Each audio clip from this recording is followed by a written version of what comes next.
I think everybody up here would agree that this is about two things. One is structure, and the other is culture. And so on the structural side, like you talked about getting over the wall. How do we get over this wall? You have to make structural changes. Like we can't get over this wall interpersonally. I just want to say that. We can't get over this wall by simply being nicer to each other. Mm-hmm. That's not going to work. You know what I mean? We actually have to make real changes that are fundamental. We need to change this broken system of immigration that we got in this country. We got to change this broken criminal justice system that we got in this country. These are long-term projects.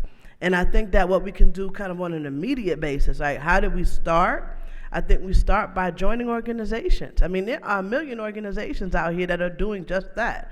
I think that what many of us fear is we want that quick fix. You know what I mean?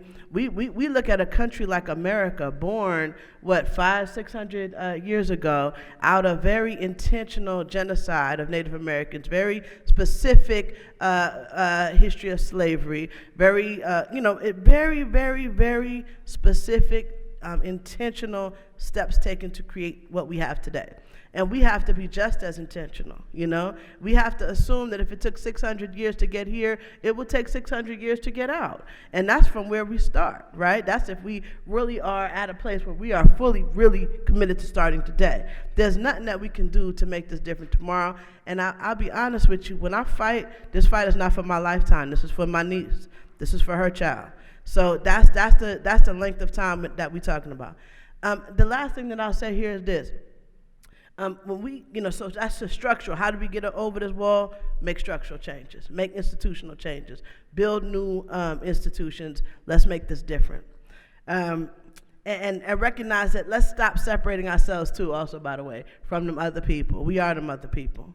Them people in where we talking about? Wyoming? I don't know. We them too. Right? We them too. So we are living in as segregated a society as they are. Just because you look around right here and see some diversity, best believe San Francisco is not a diverse city. It is a segregated city.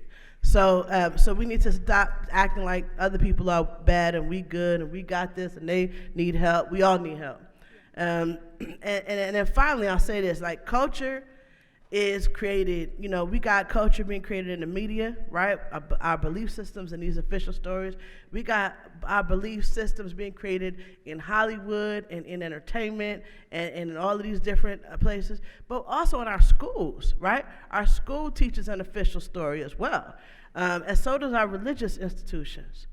These are all four of these places are where stories are created, where beliefs are made, where how we understand the world is created. And any of the work that we do in any of these institutions, that's what we call media justice. You take that, you change that story, you shift that institution to produce a new reality, that's media justice. And so that's what I think is our first step.